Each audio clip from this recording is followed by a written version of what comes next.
Oke, selamat sore semuanya. Sekarang saya mau jelasin apa yang kemarin kalian sudah presentasi tentang awal kehidupan. Jadi sebenarnya bab satu ini tentang awal kehidupan, itu ada prenatal, konsepsi, kehamilan, dan kelahiran.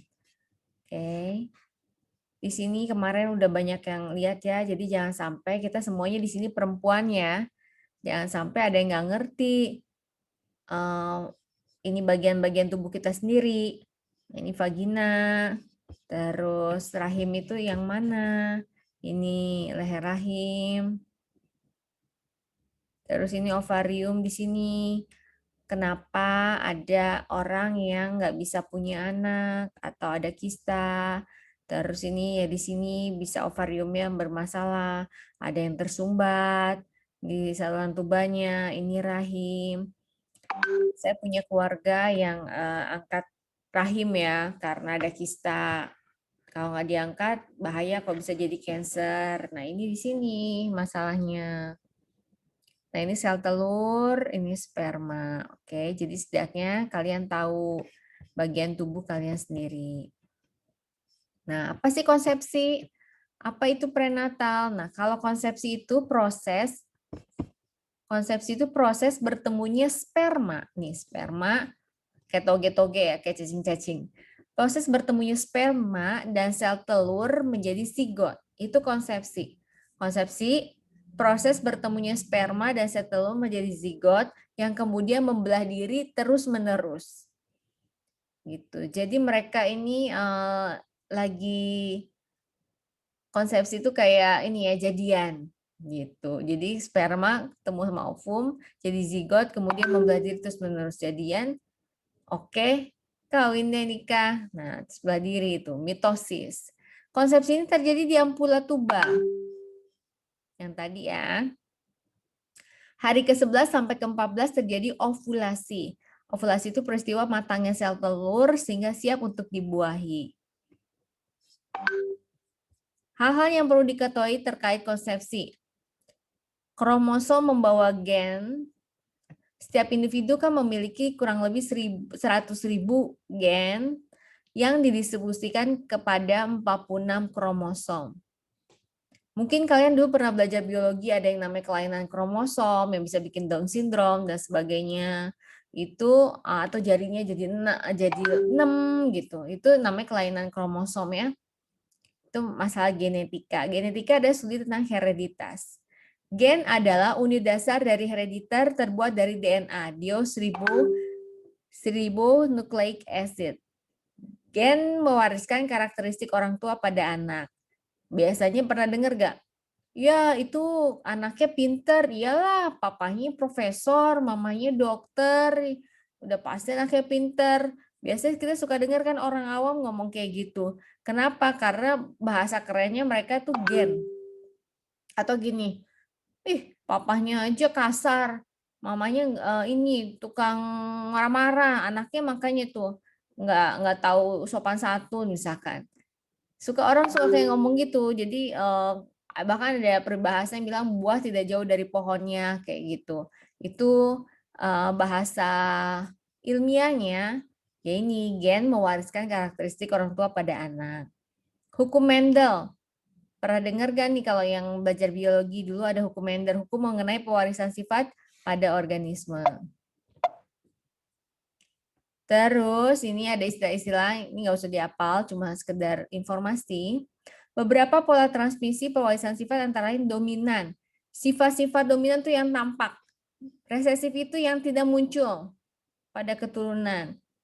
Misalnya gini, ada saya contoh ya tanpa mau niat apapun pada salah satu suku tertentu, tapi ini contoh, misalkan atau nggak usah orang lain, saya aja.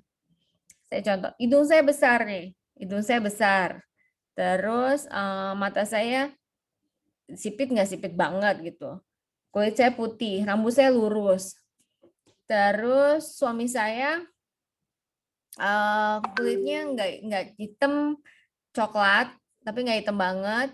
Terus rambutnya nggak lurus banget, matanya ya belok karena dia Jawa Dayak. Sedangkan kalau saya ini ada Cina, ada Jepang, ya ada Cina Jepangnya juga, dan ada ya lahir di Sunda gitu. Jadi ketemulah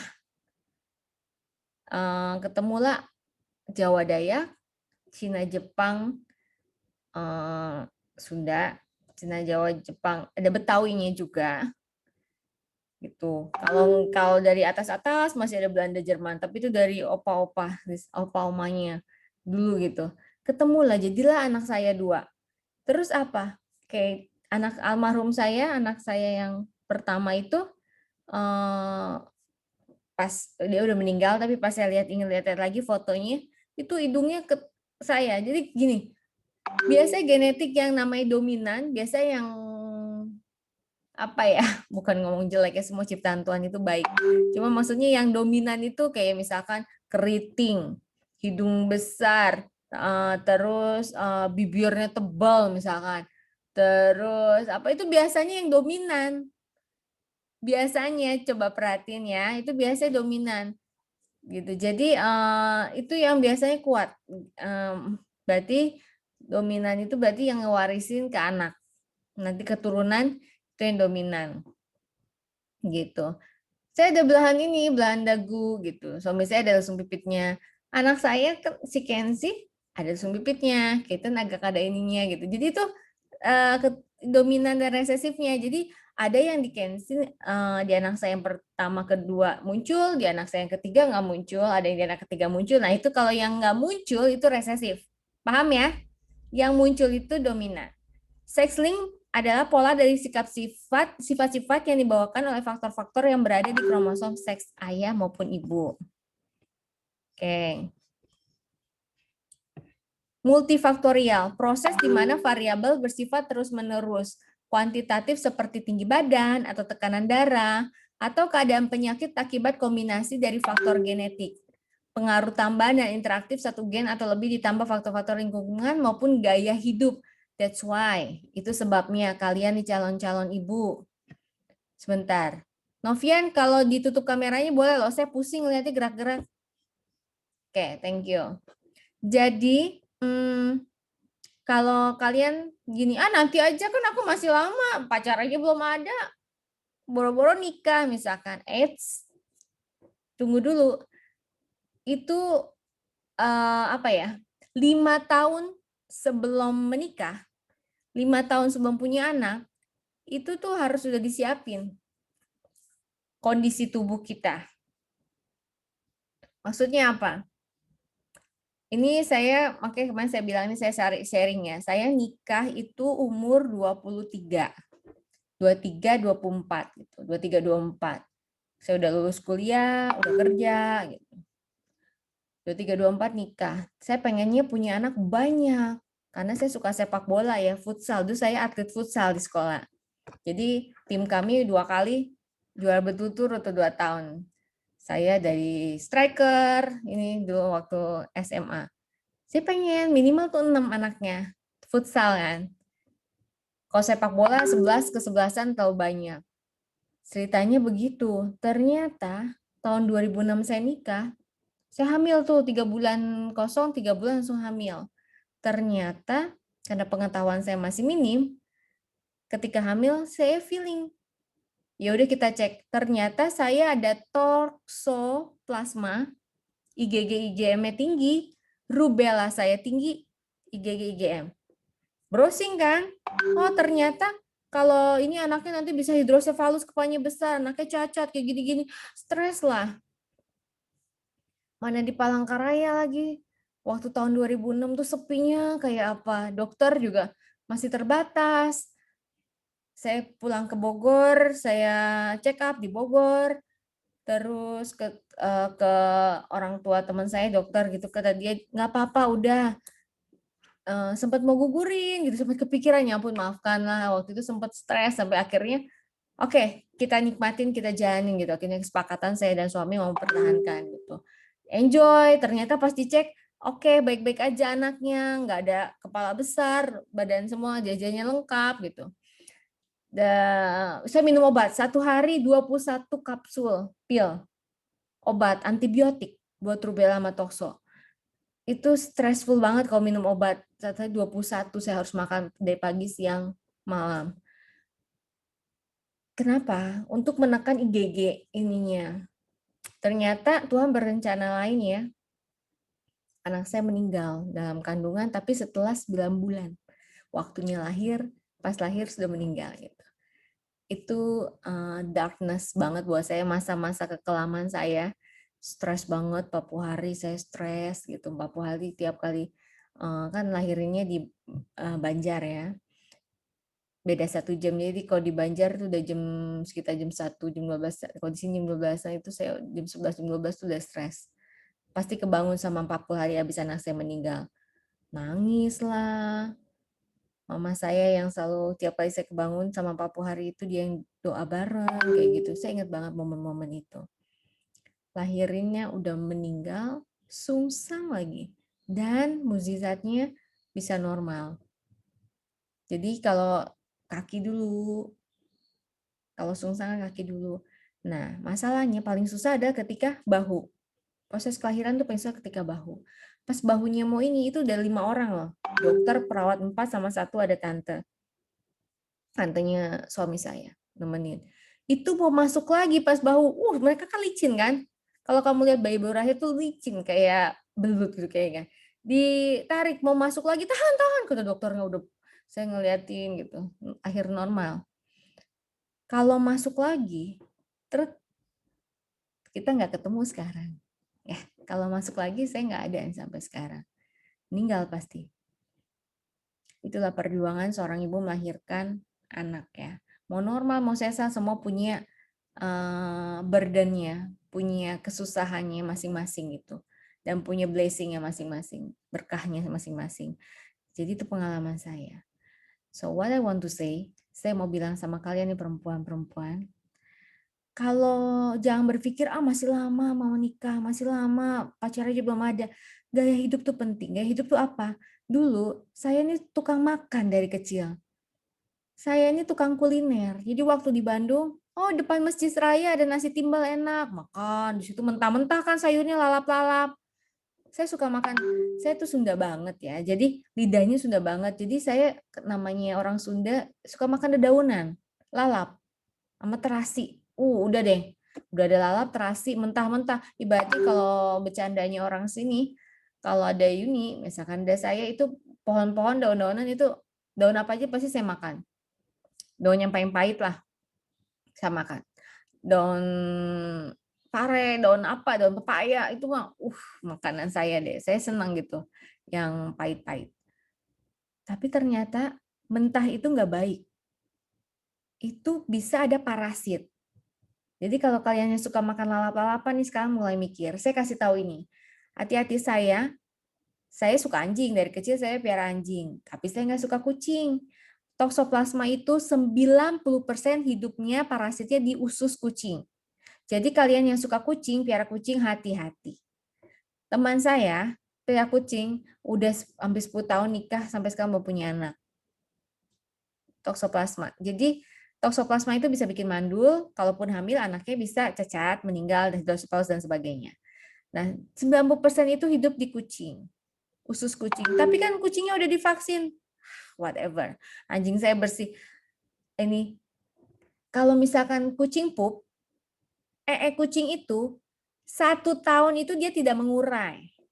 Kebayangan, 1 tahun loh, paling tahan. Terus tiba-tiba ada ayam, petok, petok, petok, dia makan. Ada bekas nya ini, kucing. Terus ayamnya disate, satenya setengah mateng. Nggak mateng, kita makan di situ. Atau kita kucing pup, terus di selada misalkan, terus kita makan selada atau daun-daunannya, cuma dicuci doang nggak bersih gitu cucinya.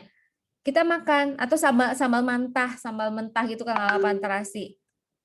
Parasitnya masuk ke dalam tubuh kita itu ya, contoh. Saya bingung, saya nggak piara kucing, tapi kok saya bisa toksoplasma gitu. Itu penjelasannya, karena kemungkinan terbesar saya suka jajan. Terus saya suka makan bakar-bakaran, mungkin setengah matang. Kalau steak saya suka setengah matang dulu. Saya parah makannya. Semua dimakan. Yang halal, tidak halal, semua saya makan. Yang di pinggir-pinggir, bahkan yang ekstrim, ular, semua saya makan. Saya pemakan segalanya. Kalau kamu depan saya makan irisan nih. Enggak. Jadi, jadi itulah waktu saya kuliah S1 kan saya merantau gitu ke Bandung. Jadi sama pacar saya dulu gitu, bukan pacar sih, calon suami saya dulu. Karena cuma dia doang sampai sekarang gitu. Jadi itu tukang kuliner kemana-mana. Ternyata ini efeknya.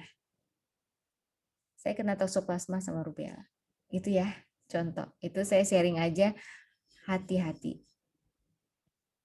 Itu juga calon kita, kalau dia mantan drugs gitu, mantan obat, alkohol, atau dia perokok, itu 5 tahun dulu bersihin loh. 5 tahun. Ya 1 tahun, ya kalau udah, ya pokoknya intinya kalau mau nikah bener-bener bibit bebet bobotnya dipikirin. Kenapa? Karena kita mau mikirin keturunan kita mau yang bagus apa enggak gitu. Fenotip itu sifat yang diturunkan dan dapat diamati. Kalau genotip itu sifat yang diturunkan tapi tidak dapat diamati. Ya, ini cuma istilah-istilah aja, sekedar tahu, tidak perlu dihafal. Nih, kemungkinan adanya abnormalitas kromosom dapat terjadi dengan diwariskan dan accidental abnormalities, mengakibatkan handicap atau cacat.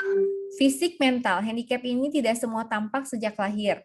Bisa terjadi pada individu sehat, tetapi pembawa karier penyakit tertentu. Ya, contohnya saya tadi yang cerita, saya sehat banget loh, saya olahraga. Dari SMA, dari ini saya senam, aerobik, SMA saya futsal, basket, renang, saya olahraga.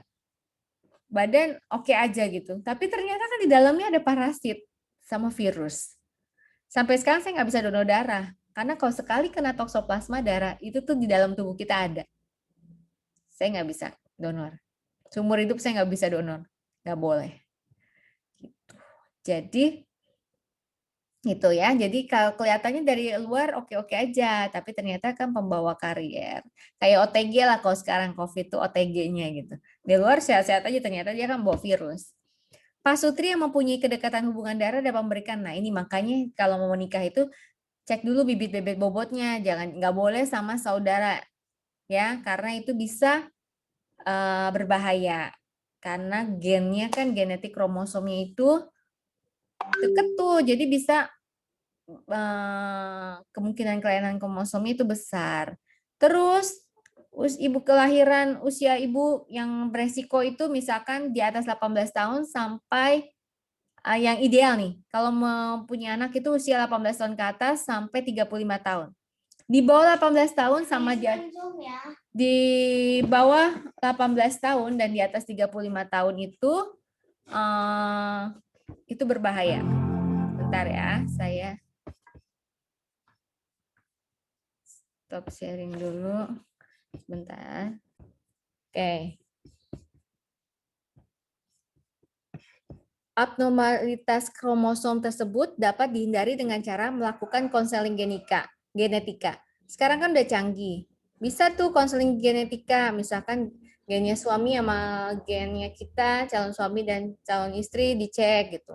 Bisa juga melakukan pemeriksaan nih. Pas sudah hamil, bisa juga amniocentesis, tes untuk mengetahui kelainan genetik pada bayi dengan memeriksa cairan ketuban atau cairan amnion. Bisa juga chorionic villus sampling, tes yang dilakukan pada awal kehamilan untuk melihat masalah pada perkembangan bayi dari ibu yang memiliki riwayat masalah genetis, apalagi bila ibu berusia 35 tahun atau lebih saat hamil. Maternal blood testing, tes darah ibu, screening ini secara untuk memeriksa resiko cacat lahir sebelum bayi lahir. Nah, salah satunya, makanya kalau sekarang ada tes pranikah, jadi sebelum nikah juga bisa ada tesnya. Tujuannya apa? Bukannya karena, kalau gitu nanti nggak jadi nikah dong, kalau ternyata pasangan kita, itu sih masalah cinta ya, jadi terserah lagi. Cuma masalahnya kita mikirnya itu preparation. Kalau kita tahu, kita atau pasangan kita ada kelainan kromosom, kayak misalkan gini, thalassemia. Thalassemia itu kan kelainan darah. Nah, terus harus dicek. Nah, kalau dicek ternyata kita atau pasangan kita ada thalassemia, ya selama dia bisa maintain hidup, bisa hidup aja tuh. Contohnya artis ada kan, Usi Sulis, siapa itu? Ininya istrinya Andika ya.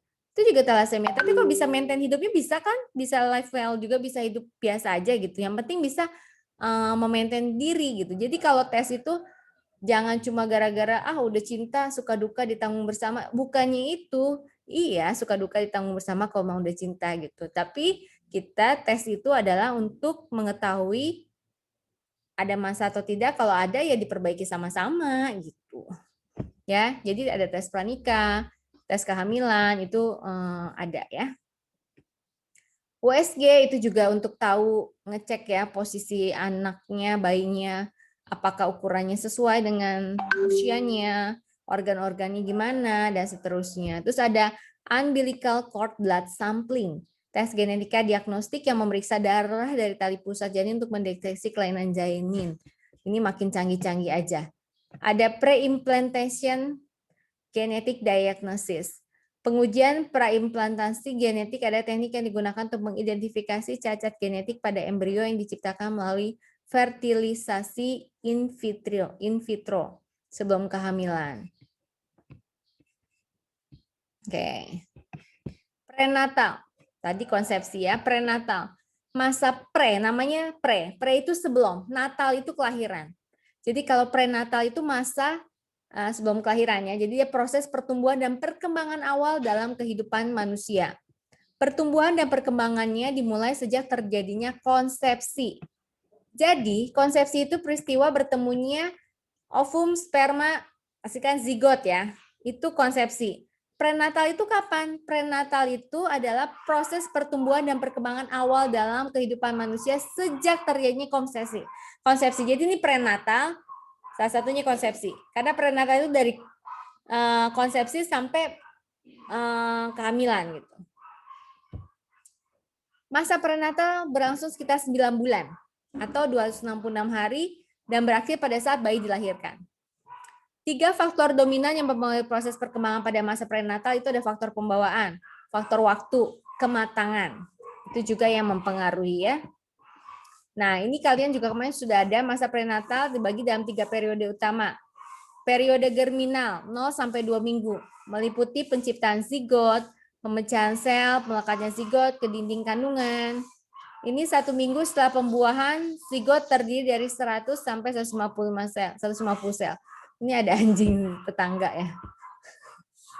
Oke, tetap konsentrasi ya. Saya pindah lagi kalau enggak. Pemisahan sel telah dimulai ketika lapisan dalam dan lapisan luar organisme terbentuk. Ini ada istilah blastosit. Blastosit itu lapisan dalam sel yang berkembang menjadi embrio. Nih ya, ada gambarnya, lihat nih. Terus ada tropoblast. Tropoblast ini adalah lapisan luar sel yang berkembang selama periode germinal. Sel-sel ini kemudian menyediakan gizi dan dukungan bagi embrio. Terus ada implantation, melekatnya zigot pada dinding rahim atau kandungan berlangsungnya kira-kira 10 hari setelah pembuahan. Periode embrionis keduanya 2 minggu sampai 8 minggu.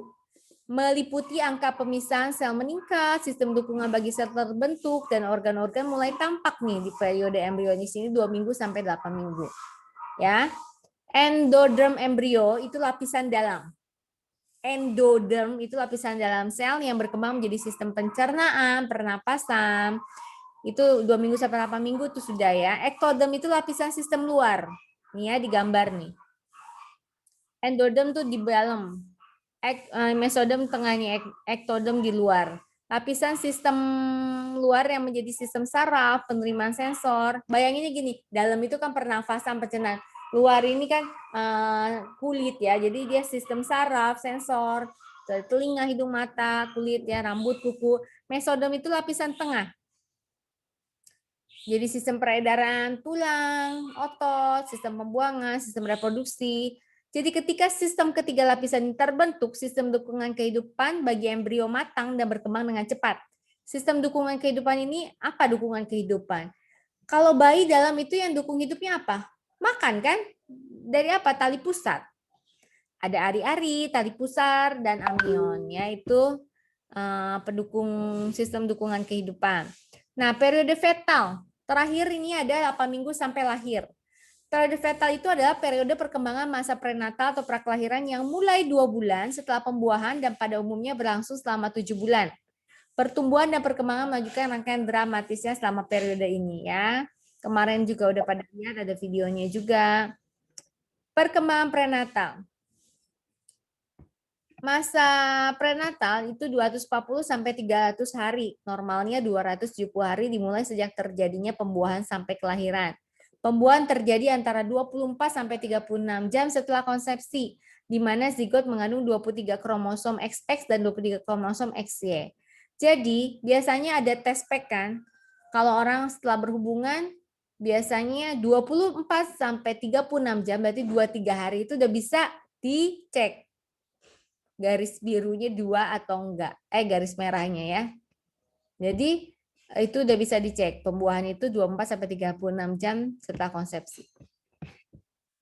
Hampir setengah dari kelahiran adalah prematur. Bila apa nih? Berat baik lahir kurang dari 2.500 gram. Dan dalam rahim kurang dari 36 minggu. Nah, jadi yang disebut prematur adalah ketika kurang dari 36 minggu.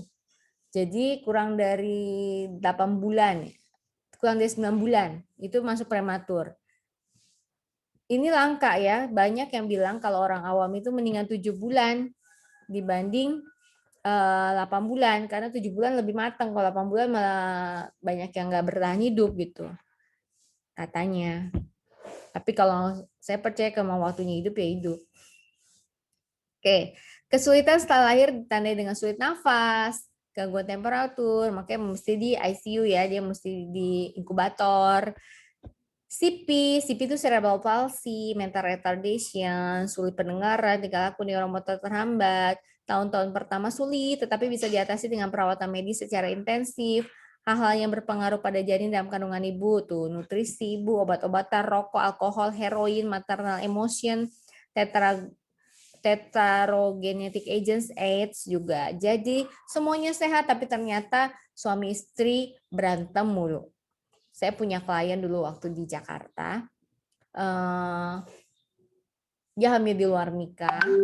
Jadi berantem mulu, akhirnya dinikahin, beda agama, dinikahin, dan tapi sama menikah tuh berantem terus, piring terbang, KDRT, dan sebagainya. Anaknya itu klien saya.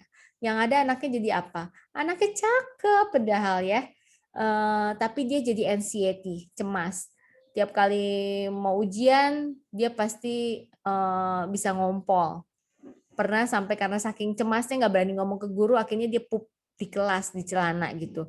Saking cemasnya gitu. Jadi saya terapi 1 bulan, ya puji Tuhan, saya sempat dapat kabar dia lolos ujian nasional. Karena saya terapi tuh, relaksasi, terapi ujiannya gitu. Itu salah satu kenangannya. Kalau guru, dosen, guru, kalian juga calon guru ya, psikolog, kita tuh paling happy kalau itu pekerjaan yang nggak bisa diukur dengan uang ya. Maksudnya ya duitnya ada, tapi maksudnya pekerjaan yang kita lihat dari yang nggak bisa jadi bisa. Dari anak yang mengalami masalah, kita dampingin sampai akhirnya dia bisa survive. Itu tuh kayak what kind of blessing ya. Jadi itu pengalaman saya tuh waktu saya habis kehilangan anak saya. Habis kehilangan anak sendiri, ngurusin anak orang. Oke, tapi berkatnya ada, buktinya ada Kenzie sama Keaton ya. Oke, God is so good all the time. Ini ada posisi-posisi kelahirannya, ini ada head engage, ini kepalanya di bawah nih, ini head crowing, udah mulai keluar, tuh lihat ya, ini masih di rahim. Ini udah mulai nembus, bayangin ya, itu kamu lihat kan, kecil kan, kamu pipis aja. Bayangin dong, itu saluran pipis kan sekecil gitu ya, itu di belakangnya dikit.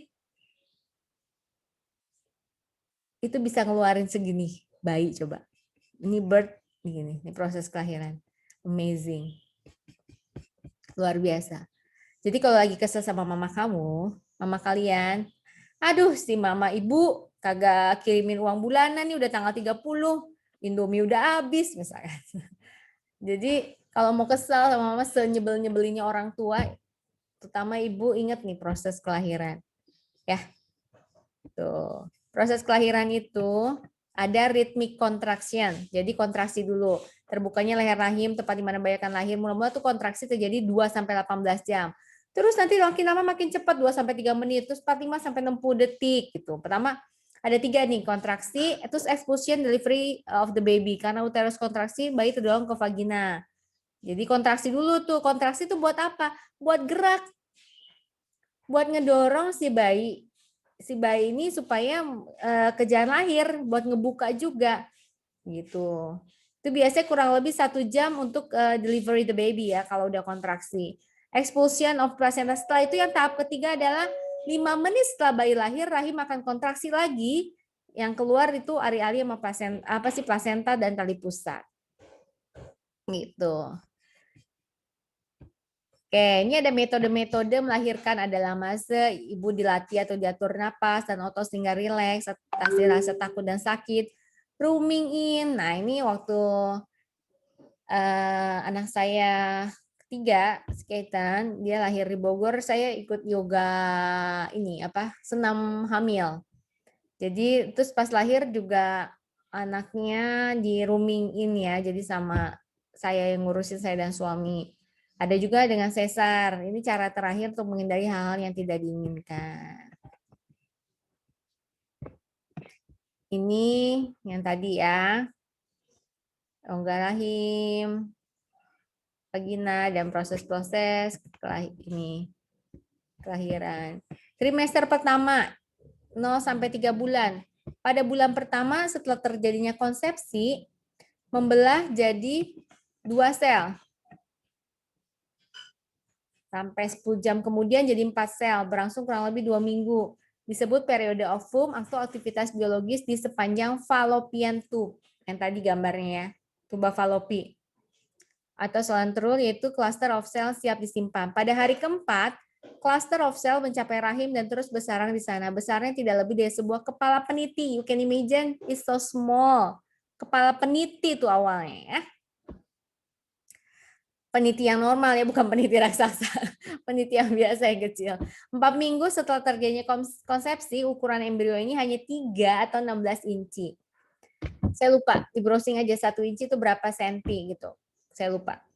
Tetapi ini adalah 10.000 kali ukuran zigot. Plasenta sebagai sumber tunggal dalam memberi makanan. Zat asam dan air bagi fetus harus tumbuh agar dapat memenuhi kebutuhan-kebutuhan fetus.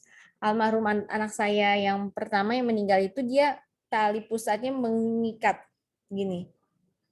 Jadi dia bikin simpul. Jadi makanan nggak nyampe ke dia, oksigen nggak nyampe ke dia. Ini pas banget ya, kita bahas ini nanti dia lusa ulang tahun tuh. Ke 14 tahun, kalau hidup 14 tahun umurnya.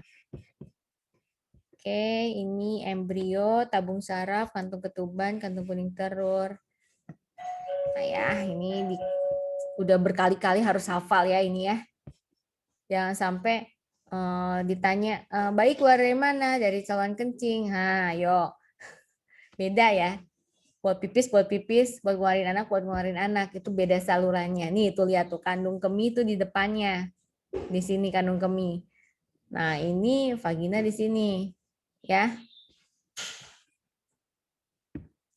Oke. Hari ke-18 jantung mulai tumbuh dan setelah 3 minggu mulai berfungsi tetapi tidak di bawah kontrol saraf. Jadi dia masih jadi sendiri gitu. Belum ada kontrol. Tulang punggung, organ internal seperti paru-paru, hati, ginjal, kelenjar endokrin mulai berkembang. Sistem pencernaan mulai terbentuk, lengan dan juga kaki. Memasuki bulan kedua, pembelahan sel dan spasialisasi yang terjadi sebelumnya masih berlanjut. Roman muka, leher, lutut, siku mulai terbentuk. Hari ke-31 bahu, lengan, tangan berkembang. Oke, ini gambar lagi. Hari ke-33 jari-jari mulai tumbuh. Hari ke-36 ibu jari telah lengkap, jaringan lengan, kaki, tulang panjang dibentuk lengkap dengan otot. Internal organ berkembang dengan pesat, tidak hanya dalam bentuk sistem dan strukturnya, tetapi juga fungsinya sistem saraf mulai bekerja. Bila terjadi gangguan kehamilan pada masa-masa ini dapat menyebabkan abnormalitas pada organ-organ yang sedang berkembang. Ya, jadi memang kan trimester pertama hati-hati banget. Masih rawan kalau bahasanya awam. Ya ini. Walaupun jadi awam kenapa? Karena lagi fase-fasenya terbentuk tuh. Ya, makanya bisa keguguran kalau kalau nggak kuat kayak gitu. Nah, kalau kalian kan belajar dari sistem dari ilmu pengetahuannya ya, bukan kalau orang tua dulu kan cuma tahu itu rawan gitu doang. Itu nggak boleh pamali kayak gitu ya. Kalau ini kita dari ilmu pengetahuannya. Walaupun saat ini panjangnya bau hanya 1 inci, tetapi telah mewarisi karakter genetis seperti bentuk daun, telinga, dan hidung. Oke, itu ya. Udah mulai kayak gitu tuh, dia udah lengkap. Pada bulan ketiga, periode embrio berakhir berganti dengan periode fetus. Pada masa ini saraf dan otot matang dan dapat berespon terhadap stimulus dari luar. Fetus mulai dapat berbalik dan berputar, udah mulai tingkah laku refleks, makanya udah ada kedut-kedutan usia 12 minggu akhir fetus telah dapat menendang. Oh ini udah makin, saya pernah foto gitu perut saya sampai penyok gitu karena ditendangnya dahsyat banget gitu si Keaton tuh waktu itu. Oke, sebentar ya, saya ini dulu.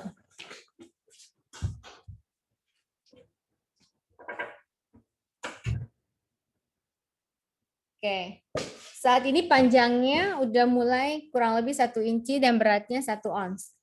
Bagian tangan dan kaki telah terbentuk secara utuh. Kuku jari juga, kerangka gigi dan mata telah penuh.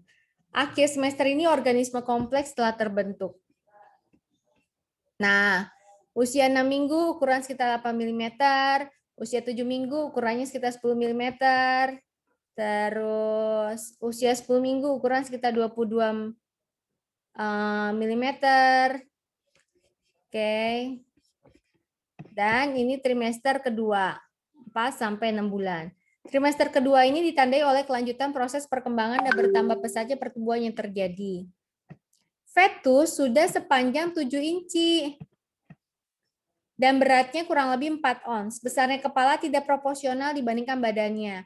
Detak jantung mulai kuat seiring dengan perkembangan yang lebih sempurna dari sistem pencernaannya. Alis dan organ kelamin sudah terlihat seiring dengan semakin aktifnya fetus. Kebutuhan makanan, zat asam, dan air pun semakin bertambah. Ukuran plasenta bertambah diameternya 3 atau 4 inci. Pigmen belum terbentuk atau diproduksi. Ini gambarnya ya. Sebentar ya. Oke. Jadi ini ya, bayinya udah segini nih minggu kedua, bulan ke trimester kedua. Apa sih trimester? Jadi kalau kehamilan tuh ada 3 trimester. Trimester 1, 2, 3. Ya. Pada bulan kelima, akhir minggu ke-20, fetus ini udah bertambah besar. Pigmen itu pigmen yang warna kulit, kayak gitu, belum diproduksi. Internal organ secara cepat bertambah matang, kecuali paru-parunya belum. Aktivitas bayi saat ini terdiri bangun, jaga, tidur, dan bisa mimpi ya pada bulan ke-6. Walau semakin besar, tetapi kulit bayi masih berkerut dan merah. Jadi masih miniatur, kecil. Penutup mata sudah bisa terbuka, sudah bisa buka tutup. Bulu mata mulai terlihat, sudah mencapai ujung jari. Fetus saat ini mengepalkan. Tapi belum siap lahir karena paru-paru belum sempurna. Nanti kita lihat videonya ya. Ini trimester ketiga 7-9 bulan. Peningkatan yang cepat pada pertumbuhan dan berat dalam 3 bulan terakhir, panjangnya 50% dan beratnya kurang lebih 6 pon. Udah bisa nangis, bernafas, mengisap jari. Pola tingkah laku fetus saat ini sebagian udah bisa ngisap jari kayak gini nih. Ada kalau dengar musik, misalkan dia udah, kalau kita happy, makanya keadaan psikologis ibu itu sangat penting. Yang saya ceritain klien itu ngaruh buktinya. Sampai dia udah kelas 6 SD itu psikologisnya, kalau ibu stres, ibu hamil stres, anaknya juga stres. Ya iya, benar kok itu. Saya udah ngeliat langsung dengan klien saya gitu. Jadi berpengaruh. Walaupun tak siap hidup, tetapi kesulitan dan pernapasan biasanya menjadi kendala untuk hidup. Ini ya. Oke, tugasnya udah kan? Oke, sekarang saya mau share videonya.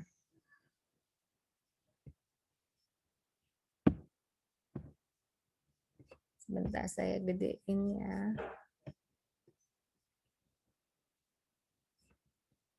Kasih tahu ya kalau suaranya nggak kedengeran.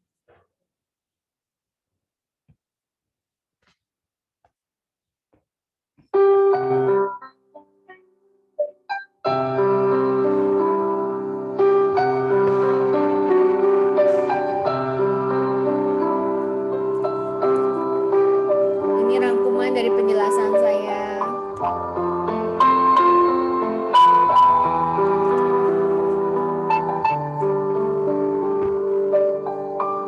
Saat engkau tertidur, ku pandangi wajahmu, masih ingin ku mendekatmu, masih ingin ku menciummu. Tak pernah ku sadari waktu cepat berlalu. Kini engkau menjadi basah, kini engkaulah harapanku.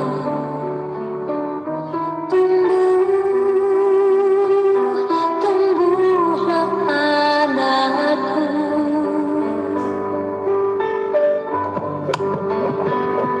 Raihlah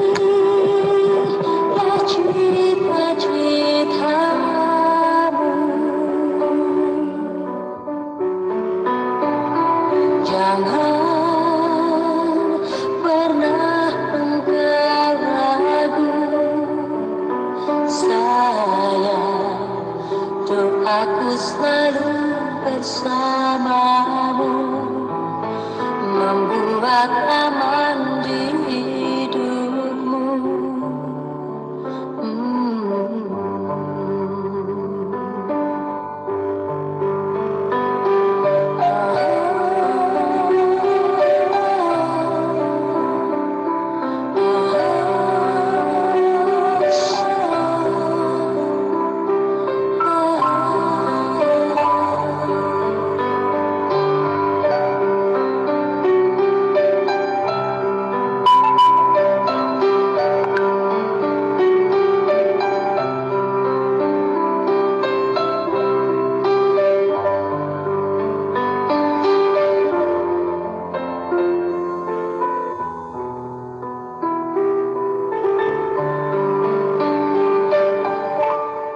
Tak pernah ku sadari waktu cepat berlalu. Kini engkau menjadi besar, kini engkaulah harapanku.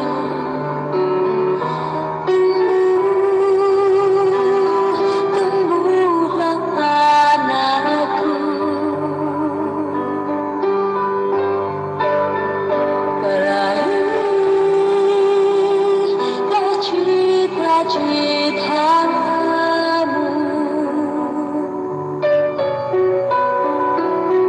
Jangan pernah engkau ragu, sayang, doaku selalu bersamamu, membuat Mana temanku ada yang hamil lagi udah nikah di sini. Makasih banget. tumbuhlah anakku.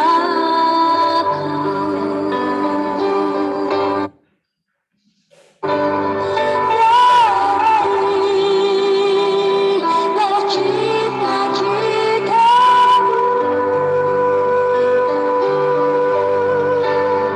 Jangan pernah engkau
basah, kini engkaulah harapanku.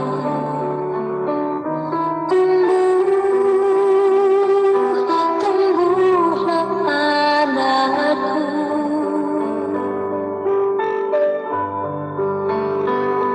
raihlah cita-citamu.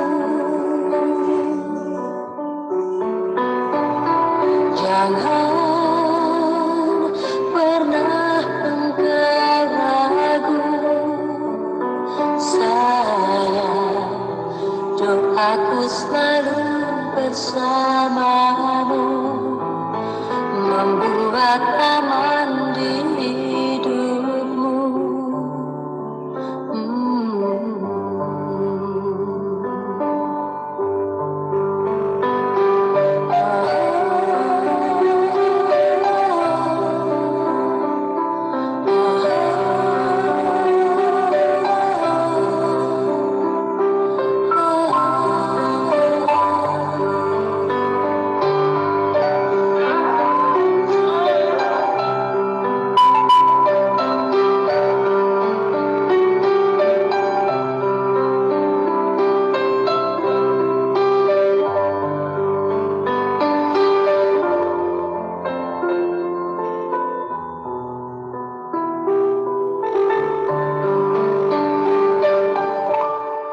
Tak pernah kusadari waktu cepat berlalu, kini engkau menjadi besar, kini engkaulah harapanku.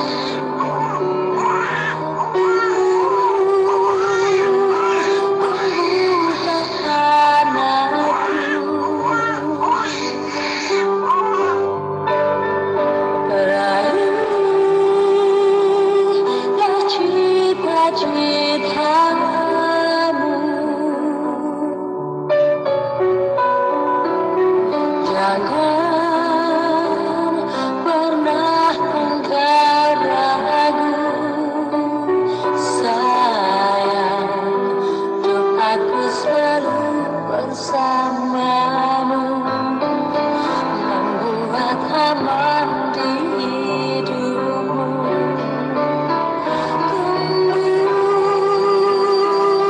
Tumbuhlah anakku,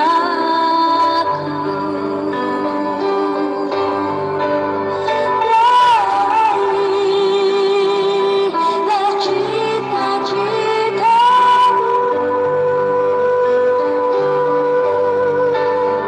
jangan pernah engkau ragu, sayang, doaku selalu bersamamu, membuat aman di hidupmu selamanya.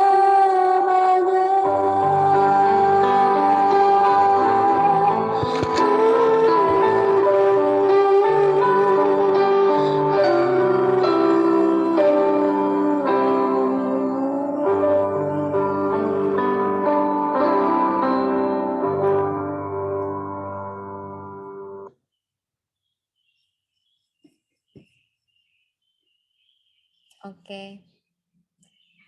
Gimana? Luar biasa kan? It's amazing. Saya selalu berkaca-kaca gitu. Kadang kalau di kelas kita ngajar, satu kelas kita nangis bareng, ada yang sampai sesegukan gitu. Ini video saya selalu putarin terus dari tahun 2011 saya ngajar sampai sekarang. Hari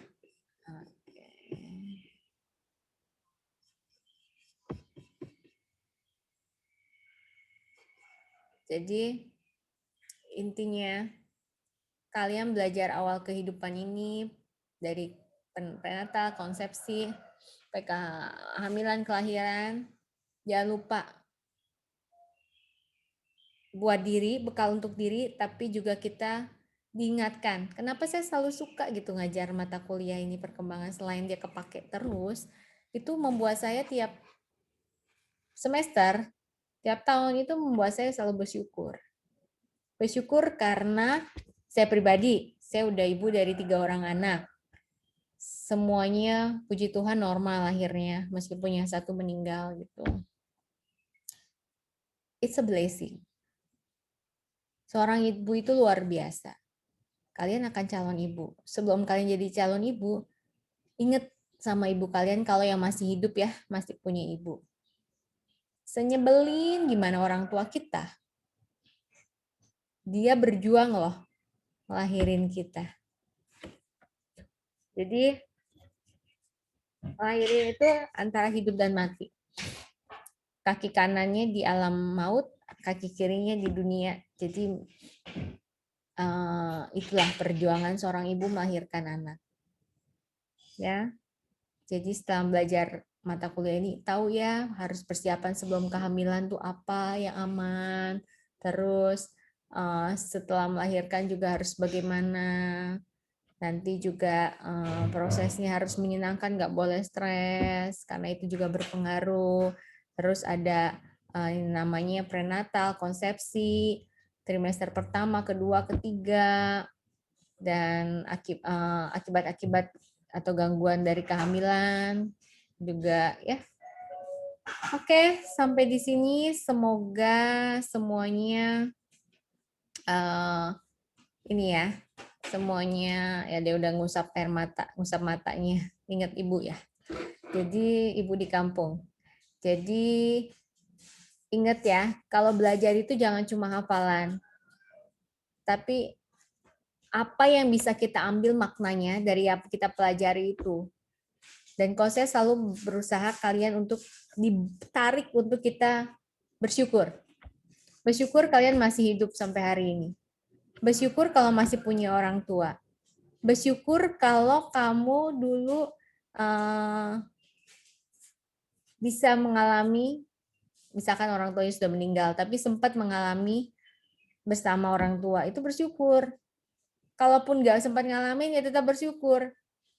Karena masih hidup sampai sekarang. Setidaknya itu legasi yang ditinggalkan. Selama kalian masih hidup, just do your best gitu. Lakukan yang terbaik apa yang bisa kalian lakukan gitu. Untuk jadi berkat buat sesama. Tanpa membeda-bedakan ya. Karena nanti ketika saya waktu hamil anak pertama, yaitu anak pertama saya meninggal, anak kedua lancar, pembukaan ketujuh saya masih update status Facebook.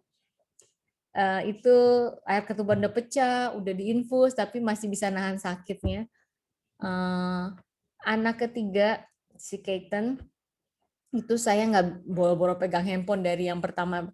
Itu saya pikir saya sudah akan lewat gitu. Tapi saya pas lagi antara hidup dan mati itu saya ingat NC, masih kecil.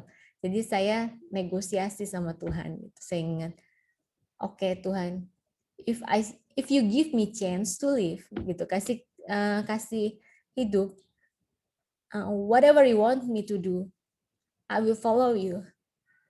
Jadi saya nangis. Itu anak ketiga itu luar biasa gitu. Sampai suami saya juga nemenin terus kan. He's loyal gitu, dia banget nemenin terus dan sampai akhir. Karena yang ketiga itu ternyata HB saya rendah, ternyata tapi saya udah pembukaan karena saya udah nggak kuat, nggak ada tenaga sampai, tapi udah pembukaan. Jadi kayak tentu akhirnya nendang air ketuban, di ketubannya kemana-mana pecah, ditendang kuat banget kayak itu luar biasa. Mamanya udah nggak kuat, akhirnya disobek. Saya nggak kuat disobek, dibuka paksa keluarin karena saya udah nggak kuat ngeden, udah nggak ada tenaga. Itu hamil dari 3 itu hamil yang paling susah itu hamil Keaton. Kalau pertama itu susah karena psikologis ya, sungsang dan anaknya sudah meninggal, udah drop duluan gitu. Yang ketiga ini sampai saya ini ya, tapi ternyata Tuhan kasih hidup. Pas besoknya keluar hasil lab ternyata HB saya rendah. Kebayang kalau saya mestinya kalau HB rendah itu saya udah siap transfusi darah, udah harus siap, dan itu nggak ada. Bener-bener gentle birth. Bener-bener nggak ada infus, nggak ada siap darah, cuma karena kemurahan Tuhan. Karena kemurahan Tuhan. It's all about God's grace. Semua karena kemurahan Tuhan. Kalau kita sadar hidup kita karena anugerah, kita kalau mau berbuat jahat, kalau kita mau macam-macam mikir kan, gila lu. Kita aja hidup udah blessing banget gitu. Hidup karena kemurahan Tuhan, hidup karena anugerah. Kalau secara manusia nggak mungkin saya masih hidup. Ya, itu perjuangan ibu melahirkan. Tapi setelah itu, meskipun jahitannya udah obras, jahitannya udah nggak tahu berapa banyak jahitannya pas Keiten, karena sobek banget, karena saya udah nggak kuat, jadi dibantu sama dokternya. Pas Keiten di dada saya, IMD, inisiasi menyusui dini, sakitnya itu sambil dijahit, sambil di apa, udah saya nggak kepikiran deh, udah darahnya, luar biasa darahnya, udah banjir itu, nggak tahu berapa liter udah darah, karena pendarahan hebat ya waktu yang Keiten, tapi nggak disiap darah, itu luar biasanya. Mestinya itu udah transfusi darah, tapi itu nggak ada. Darah dari Tuhan aja itu. Itu happy. Lupa tuh sakitnya pas anaknya udah ada. Apalagi kalau dia udah nangis, oh my God. Sakitnya udah kebayar. Jadi di sini calon-calon ibu, setelah belajar ini, nggak cuma belajar teori, tapi belajar tentang hidup. Betapa kita harus selalu bersyukur. Karena hidup itu anugerah. Oke. Sekian dari saya. Apakah ada pertanyaan? Langsung aja di sini ditanyain, kalau ada pertanyaan dari yang kemarin maupun hari ini, bisa kita diskusikan.